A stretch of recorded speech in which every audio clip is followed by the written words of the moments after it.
Bharatiya Janata party के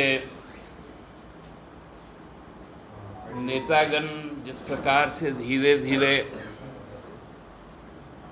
अपना पेशा बदल रहे हैं। पहले तो पार्टी के प्रवक्तागण अपनी पार्टी की बात कहते थे, अब लगता है कि दोहरा दायित्व उन लोगों को मिल गया है कि केंद्रीय एजेंसियों का भी प्रवक्ता वही लोग बन गए। केंद्रीय एजेंसी के पास में चूंकि इतनी सारी अब एवेन्यूज़ खुल गए हैं 2024 को टारगेट कर कि उनके लोग कम पड़ गए, क्योंकि वो एजेंसी में अब तो आउटसोर्स भी होने लगा कि सिलेक्टिव लोगों को बचाना है और सिलेक्टिव लोगों को परेशान करना है, और उसके लिए कई तरह के मिथ्या तथ्यों को भी बड़ा बेशर्मी के साथ में पेश किया जाता है।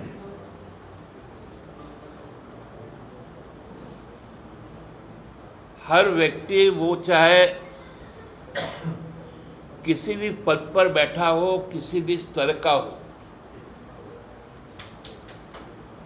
हमारे संविधान ने उसको न्याय व्यवस्था में संपूर्ण अधिकार दिए हैं कि वो उसे यदि जब जरूरत पड़े वो न्यायालय से गुहार लगा सकता है, न्यायालय के पास जा सकता है, संरक्षण मांग सकता है, और उसके कई प्रोसेस भी होते हैं। अब चूंकि इंडिया नाम से ही लोगों को दिक्कत है, तो डिजिटल भारत ही कहना उचित रहेगा। डिजिटल इंडिया तो उनको डराता है, तो डिजिटल भारत में अब जो भी हाई कोर्ट्स हो, सुप्रीम कोर्ट्स हो, वहाँ पर ऑनलाइन फीस भरी जाती है। चाहे आप जमीन का भी यदि रजिस्ट्री करें, चाहे आप मोटर व्हीकल का भी रजिस्ट्रेशन करें, ड्राइविंग लाइसेंस का भी मांग करें, आधार कार्ड, चाहे कोई भी तरह का पासपोर्ट, सब कुछ ऑनलाइन अप्लाई होता है। और उस क्रम में जो प्रोफोर्मा है उसमें कई चीज़ें डाली जाती हैं। उसी तरह विगत दिनों हमारे पार्टी के कार्यकारी अध्यक्ष और राज्य के मुख्यमंत्री ने सुप्रीम कोर्ट के निर्देश पर जब यहाँ के उच्च न्यायालय में अपील दायर की, तो उन्होंने भी ऑनलाइन ही जो उपाय है उसका सहारा लिया। उसमें शायद कुछ त्रुटियां रही जिसको हाई कोर्ट ने मेंशन किया, और ये एक बड़ा नॉर्मल प्रोसीड्यूर में ये आता है, और उसका क्लैरिफिकेशन मांगता है, तो उसके बाद में फिर उसको हार्ड कॉपी में क्लैरिफाई किया जाता है। एक केस रीट पिटीशन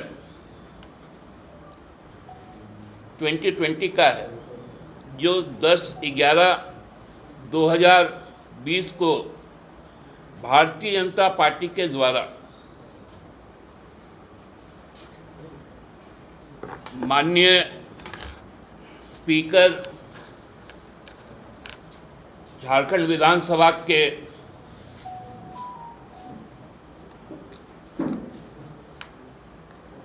को पार्टी बनाकर फाइल किया गया।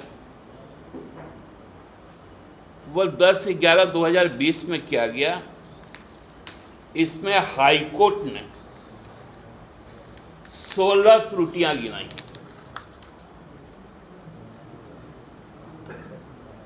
16 त्रुटियां, लेकिन हम लोगों ने इस पर कभी कुछ बोला नहीं, क्योंकि ये स्वाभाविक प्रक्रिया। उन्हीं के नेता बाबूलाल मरांडी, जो 12 नवंबर 2020 को स्पीकर के खिलाफ एक रिट पिटीशन 5911 फाइल करते हैं, उसमें भी 3 आपत्तियां। ये आपत्तियां क्या है? पहला आपत्ति पेज नंबर 28 से 35 आर फेंट कॉमा फ्रेश टाइप्ड कॉपीज में बी गिवन, जो हार्ड कॉपी में दिया जाता है। दूसरा पेज नंबर 43, 45, 46, 59 को भी फ्रेश टाइप करके दे।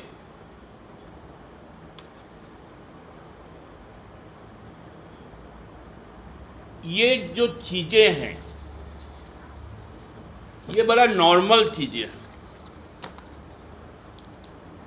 और ये हमको लगता है कि हर केस के मामले में जिस पे भी ऑनलाइन होता है, तो उनका एक करेक्शन स्लिप आता है। हम जब चुनाव भी लड़ते हैं तो अपना नॉमिनेशन पेपर जब देते हैं, तो रिटर्निंग अफसर द्वारा एक करेक्शन स्लिप दिया जाता है कि जिन पर उनको कुछ डाउट रहता है, उन पर वो बोलते हैं कि हमको फ्रेश दे दो। ये कौन सी बात हो गई?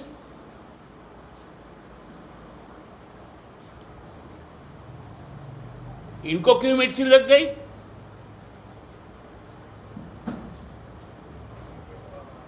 किस भाषा का प्रयोग करने लग गए?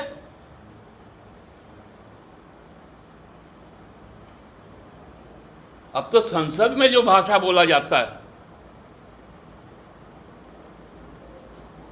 एक मुख्यमंत्री के बारे में दूसरा पूर्व मुख्यमंत्री किस भाषा का प्रयोग करते हैं?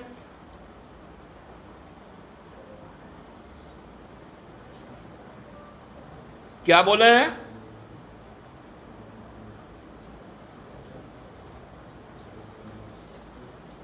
एक जो स्थापित मुख्यमंत्री है, उसको एक विस्थापित मुख्यमंत्री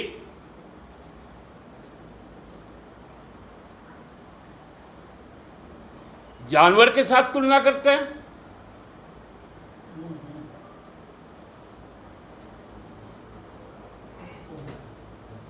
एक अदना सा आदमी बोलता है समय खरीद रहे हैं, भाग रहे हैं।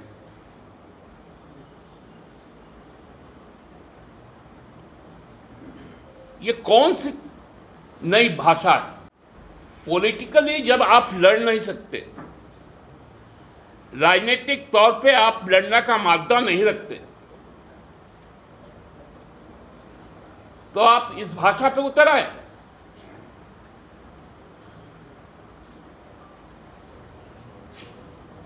एक सांसद कहता है भाग भाग,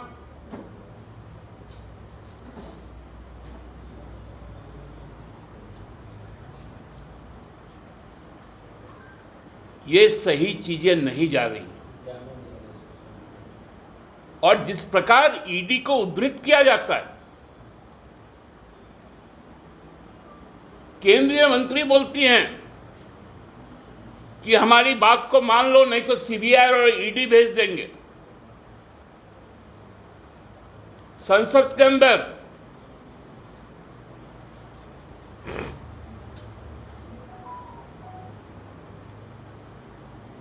हमको तो समझ में नहीं आता है कि अब इन लोगों को किस भाषा में जवाब देना पड़ेगा।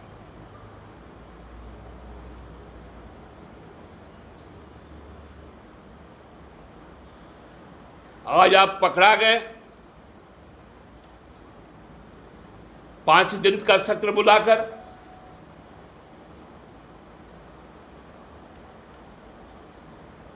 लोगों को केवल सब्ज बाग दिखाएं,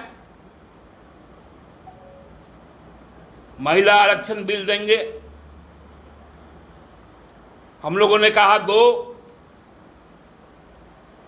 बोला अभी नहीं। पहले जनसंख्या की जनगणना होगी, तब परिसीमन होगा, तब देंगे। अरे आज तो सवाल ये उठता है ना कि 5 राज्यों में चुनाव होने जा रहे हैं।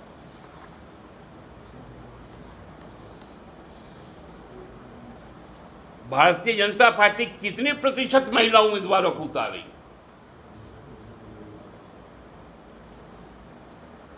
बताए। तो जो महिला आरक्षण बिल से भाग रहा हो, वो पूछ रहा है, वो बता रहा है कि दूसरा कोई भाग रहा है।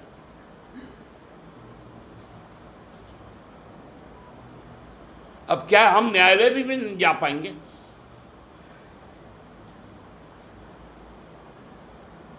कल के बाद से बाबूलाल जी बोलेंगे इनको बेल दो, न्यायालय को चिट्ठी लिखेंगे, ट्वीट करेंगे कि माननीय न्यायाधीश महोदय, फलना जी को सश्रम कारावास दे दी जाए।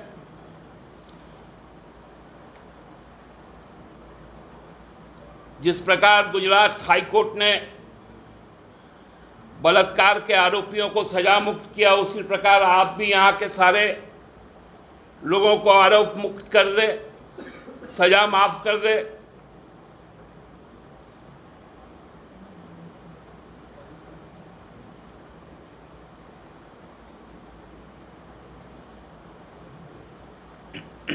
पूरा दिल्ली का फोकस अब केवल झारखंड और हेमंत सोरेन हो गया।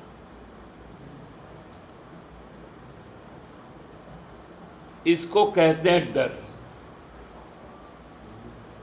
इसको कहते हैं भय, इसको कहते हैं हताशा, इसको कहते हैं पराजय का स्वीकार करना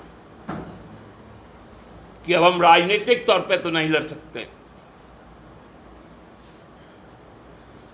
तो हम चरित्र हनन करेंगे,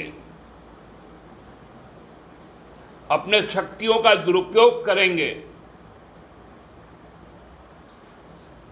जब सरकार पैसा लेकर आ रही है, दर्द तो इनको इसलिए होता है कि यदि पैसा आ गया, यदि ग्राम सभा मजबूत हो गया, यदि जंगल पर ग्राम सभा का कब्जा हो गया, जमीन पर हो गया, जल पर हो गया, तब कॉरपोरेट वाले कहां जाएंगे? डर उनका वहां छिपा हुआ है, पैसा के अंदर।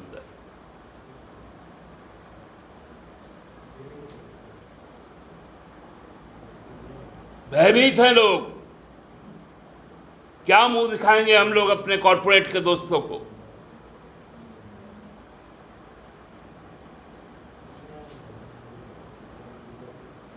और पैसा लाने वाला को ही ऐसा परेशान कर दो कि पैसा तो क्या, पूरा आदिवासी, यहाँ का दलित, यहाँ का अल्पसंख्यक, यहाँ का मजदूर, यहाँ का किसान, यहाँ की महिलाएं पीड़ित हो जाए, उनके विषय में कोई सोच ना पाए। यह है डर।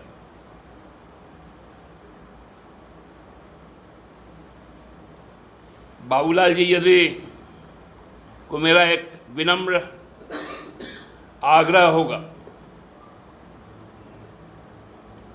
कि रमेश बिधूरी की भाषा मत बोलिए,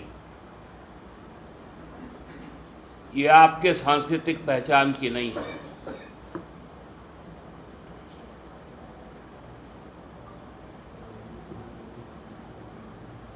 आपकी संस्कृति कल ही कर्मा बीता है, जो प्रेम का संदेश देता है।